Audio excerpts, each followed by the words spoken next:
अस्सलामु अलैकुम वरहमतुल्लाहि वबरकातुहू। तो चलिए आज की हदीस शुरू करते हैं। आपका मिशन और आपका साथ देने वाले। हमारे नबी का मिशन क्या था और उनका साथ किन किन लोगों ने दिया था, आज हम पढ़ेंगे। अब आपने अपने मिशन को पूरा करने के लिए कोशिश शुरू कर दी। पहले नबियों के मुकाबले में प्यारे रसूल की जिम्मेदारी भी बड़ी थी और मुश्किल भी थी, इसीलिए आपको बड़ी एहतियात के साथ काम करना था। ईमान व रिसालत के बाद सबसे पहले आपको वुज़ू और नमाज को सिखाया गया। हज़रत जिब्राइल ने ज़मीन पर एड़ी से ठोकर मारी जिससे पानी का चश्मा जारी हो गया। हज़रत जिब्राइल ने उससे वुज़ू की और आप देखते रहे, फिर आपने भी इसी तरह वुज़ू की।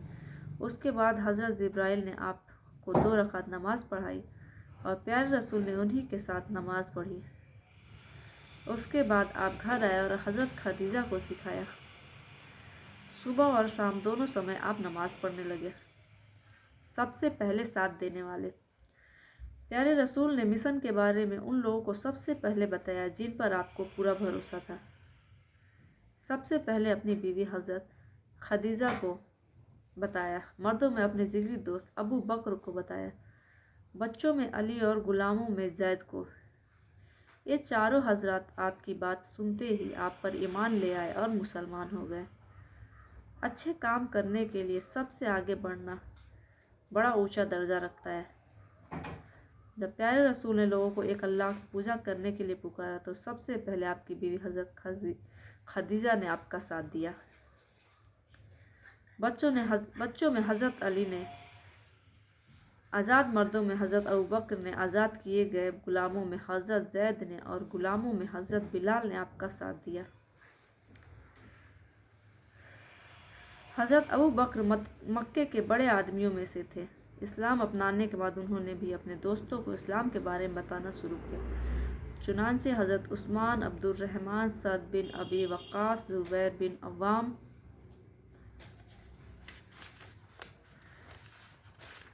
और तलहा बिन उबैदुल्लाह जैसे बड़े बड़े आदमी हज़रत अबू बकर के हाथ पर ईमान ले आए। अबू बकर उनको लेकर प्यारे रसूल के पास आए और आपके साथ नमाज पढ़ी। प्यारे रसूल चुपके चुपके काम करते रहे। प्यारे रसूल चुपके चुपके मक्के के ऐसे लोगों से मिलते जो तबीयत के भले और समझ के अच्छे थे। उनको इस्लाम के बारे में बताते। इस्लाम अपनाने वालों की संख्या आहिस्ता आहिस्ता बढ़ने लगी। अब धीरे धीरे इसका चर्चा और लोगों के कानों तक भी पहुंचने लगा।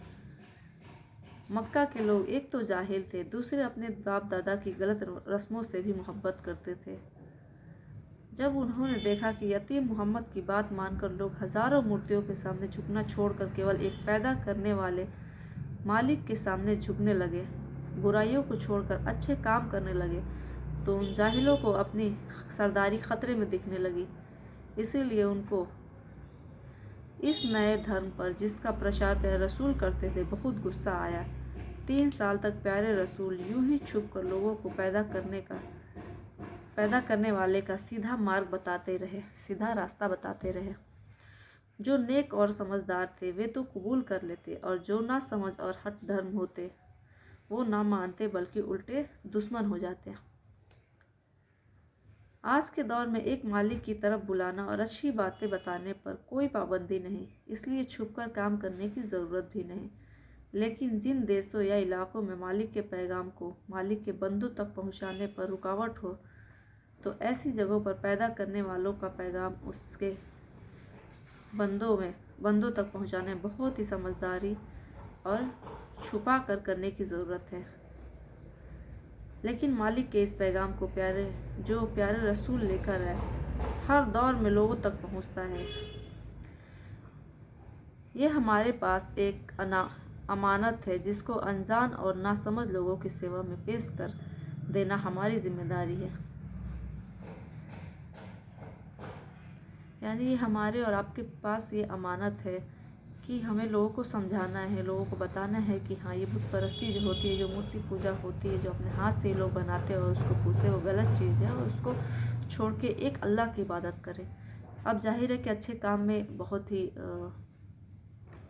परेशानियां होती हैं, बहुत ही लोग बीच में आते हैं और रुकावटें बनते हैं। तो वहाँ छुप के करने की ज़रूरत है इस काम को। खुलेआम वो इस काम को नहीं कर सकते, ताकि एक सच्चे मालिक के सब बंदे अपने पैदा करने वाले के एक सच्चे मालिक की पूजा करने लगे और अपने हाथों और ख्यालात के द्वारा बनाई गई मूर्तियों के सामने झुकना छोड़ दें। प्यारे रसूल ने अपने पैदा करने वाले पर भरोसा करते हुए अकेले नहीं शुरू कर दिया। देखते ही देखते पूरा अरब एक मालिक की पूजा करने लगे। चाचा अबू तालिब की सपोर्ट। आप चोरी छिपे पहाड़ी में जाकर मुसलमानों के साथ नमाज पढ़ा करते थे। एक बार हज़रत अली प्यारे रसूल के साथ छुपकर नमाज पढ़ रहे थे कि उनके पिता अबू तालिब ने उन्हें देख लिया। उनको ये चीज़ बड़ी अजीब लगी। भतीजे से पूछा, ये कैसा दीन है? प्यारे रसूल ने फरमाया, ये हमारे दादा इब्राहिम का दीन है। अपने बेटे अली से कहा, अगर तुमको ये सही लगता है तो इस पर जमे रहो। मोहम्मद सल्लल्लाहु अलैहि वसल्लम तुमको गलत रास्ते की तरफ नहीं ले जा सकते। प्यारे रसूल से कहा, तुम शौक़ से इस दीन पर डटे रहो, मेरे होते हुए तुम्हारा कोई कुछ भी नहीं बिगाड़ सकता। तो चलिए आज की हदीस को यहीं ख़त्म करते हैं। आज के लिए बस इतना ही। कल फिर मिलेंगे आपसे एक नई हदीस के साथ। अस्सलामु अलैकुम व रहमतुल्लाहि व बरकातहू।